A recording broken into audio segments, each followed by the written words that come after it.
Большой привет, дорогие мои зрители! Сегодня я хочу приготовить мясо, используя китайскую технику, которая называется бархатирование. Благодаря этой технике любое мясо можно сделать очень сочным, мягким, нежным, а сверху оно будет как бархатное.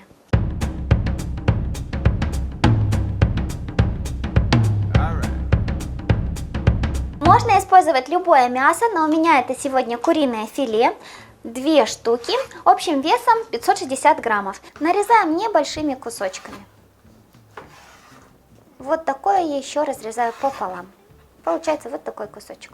Дальше нам с вами понадобится один белок. Есть очень простая техника разделения белков и желтков. Пользуемся для этого яичной шкарлупой. Конечно, если вы будете использовать этот метод, то очень важно хорошенько помыть водой горячее яйцо предварительно.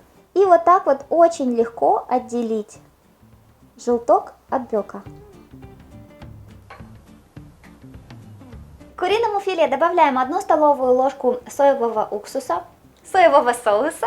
Если у вас его нет, то вы можете просто посолить. И 1 столовую ложку яблочного уксуса, его можно заменить рисовым уксусом или же лимонным соком.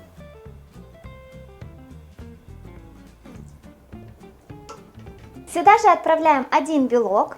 Желток нам не понадобится, и немного черного перца по вкусу. Добавляем сюда 1 столовую ложку крахмала.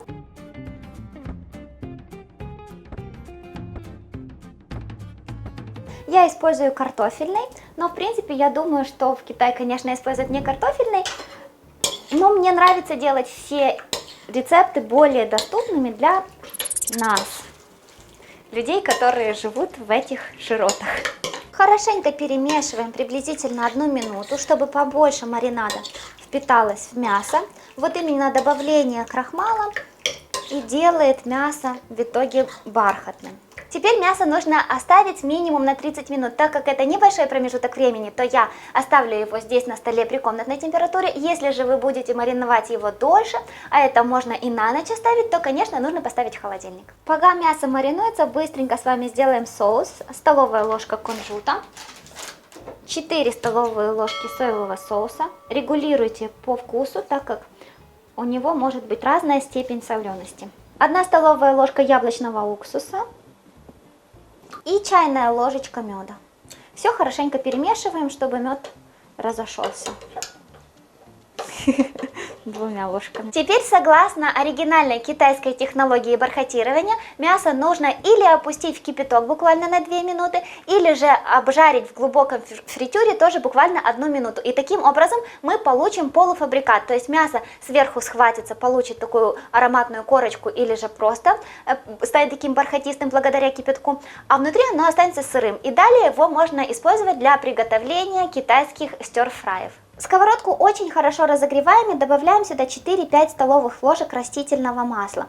Я пропускаю вот эту технологию, вот этот шаг по технологии, когда предварительно отваривается или обжаривается, и буду сразу же обжаривать. У нас очень сильно разогретая сковородка, и мы выкладываем сюда мясо.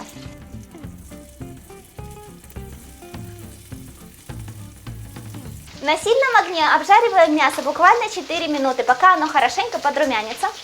И переворачиваем. Желательно берите большую сковороду, чтобы оно у вас вот не слипалось, как у меня. Посмотрите, какое красивое получается мясо. Получается, что благодаря кислоте оно размягчилось, а благодаря крахмалу все эти соки сохраняются внутри, потому что крахмал сразу же формирует вот такую вот защитную хрустящую корочку вокруг мяса. На сильном огне обжариваем буквально 3 минуты до получения румяной корочки. Уменьшаем огонь до среднего и заливаем мясо нашим соусом. Перемешиваем. И обжариваем еще буквально 2-3 минутки. Посмотрите, какая у нас получится вкусняшка. Если у вас есть немного зеленого лука, то обязательно нарежьте его вот такими вот перьями. Будет просто невероятно вкусно. И вот посмотрите, мясо не впитывает жир, жир остается, а мясо получается как покрытое глазурью. Боже, я уже не могу. Пища богов готова. Приготовьте обязательно. Я вам говорю, ваши домашние будут носить вас на руках. Еще с рисом подать, просто вау. Теперь давайте посмотрим с вами, какое оно внутри. а оно там мягчайшее. Сверху получается такая корочка. И здесь все полностью приготовилось, и все я буду есть. Я еще такой мягкой курочки не ела. Это филе, оно просто расходится во рту, даже жевать его не нужно. Готовьте обязательно, я вам говорю, что будут носить на руках.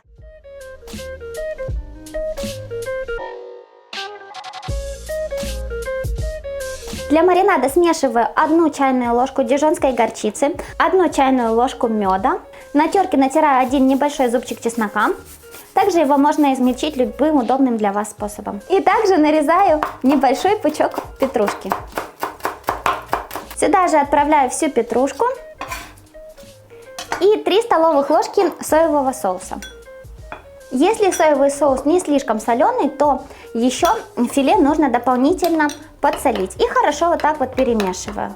Маринад вы можете попробовать по вкусу и добавить тех ингредиентов, которые вам покажутся уместными. Возможно, соли или соевого соуса. Теперь займемся филе. Вес филе 350 граммов, достаточно большая часть. Я отрезаю вот малое филе.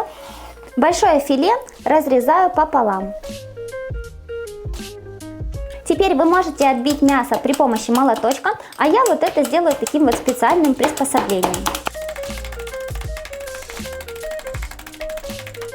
С обеих сторон. Теперь намазываем хорошенько филе маринадом. Я перекладываю филе на пергамент и вот так вот его смазываю с этой стороны тоже. Не хочу это делать на досточке, чтобы не потерять такие важные капельки маринада. Можете это делать сразу же на пергаменте, чтобы вот такой вот ценный маринад не оставался на доске. И вот теперь заворачиваем конвертиком со всех 3 сторон. Приблизительно вот так вот 3-4 загиба, чтобы оно не развернулось при обжаривании. В таком состоянии я оставляю промариноваться приблизительно на 10-15 минут при комнатной температуре. Теперь я филе обжариваю с каждой стороны по 4 минуты, не нужно его пересушивать. Для этого способа нужно брать хороший пергамент с силиконовым покрытием, в этом случае он совсем не размокает, как видите. Если же взять обычный, то он же, конечно, размокнет и разлезется.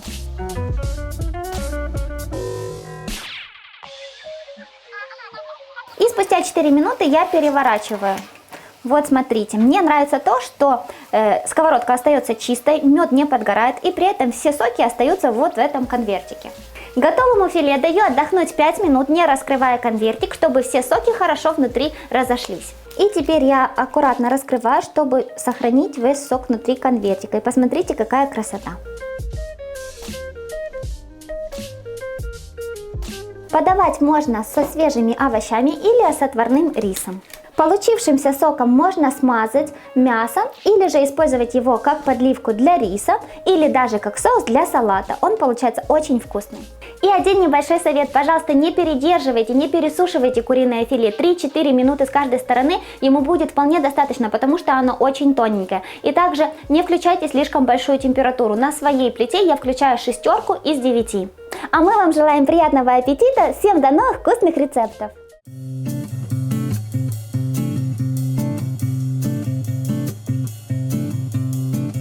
Здесь у меня 2 куриных филе общим весом около 700 граммов, а если быть точной, 680. Филе есть малое и большое филе. Вот малое филе мы отрезаем. И теперь вы можете нарезать филе такими кусочками, которые вы больше предпочитаете для отбивных. Я вот так вот под углом. Таким образом у меня получаются отбивные разного размера для мужчин и для женщин, для детей. Берем большие отбивные, те, которые у нас для мужчин и тех, которые любят поесть. Накрываем пищевой пленкой. Всего у меня из 2 филе получилось 10 кусочков. И теперь будем отбивать молоточком. Пленкой я накрываю для того, чтобы брызги сока не летели по всей кухне. И так отбиваем все кусочки. У меня их 10 штук. Отбивнушки солим по вкусу, перчим. В принципе, вы можете использовать абсолютно любое мясо для отбивных, не обязательно куриное филе. Можно взять свинину, говядину. Принцип подходит для всех видов мяса. Теперь я использую сушеный чеснок и копченую паприку. Вы можете вообще их не добавлять, а сделать классическое сочетание специй, просто соль и перец. И копченая паприка, которая придаст нам вкус дымка. Чтобы приправы лучше держались, можно вот так вот их вбить в мясо, переворачиваем, солим, перчим и приправляем специями с другой стороны. 3 яйца разделяем на желтки и белки. К желткам добавляем 2 столовые ложки молока приблизительно и вот так вот перемешиваем. Это у нас с вами получился льезон. К белкам добавляем щепотку соли и взбиваем до пены. Слишком сильно взбивать не нужно, вот до такого вот пенного состояния. Берем отбивную, сначала в ее в льезон, потом в муку, в белки и выкладываем теперь на разогретую сковородку. Льезон, мука, белки и на сковородку. Обжариваем с каждой стороны по 3-4 минуты и посмотрите, какие пушистики у нас получаются. Для более экономного расхода белков можно их намазывать при помощи вот такой вот силиконовой кисточки. Теперь после льезона в муку с обеих сторон и с одной стороны вот так вот кисточкой намазываем белки и этой же стороной сейчас выкладываем на сковородку, чтобы запекалось, то есть жарилось. И уже на сковородке смазываем эту сторону. Это как вариант, или можно обмакивать руками, как делала я чуть ранее. И вот посмотрите, какие пушистики действительно получаются. Я подаю сегодня с булгуром. Давайте разрежем.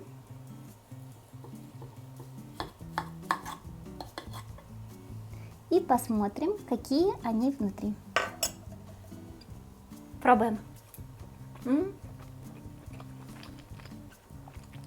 Что тут пробовать, я уже готовила и не раз, это очень вкусно, получается такая воздушная подушечка, а внутри мягкое сочное мясо. Пробуйте, это очень классный рецепт, очень классный способ, я надеюсь, что вам понравилось. Я же с вами прощаюсь, всем пока, до новых вкусных рецептов.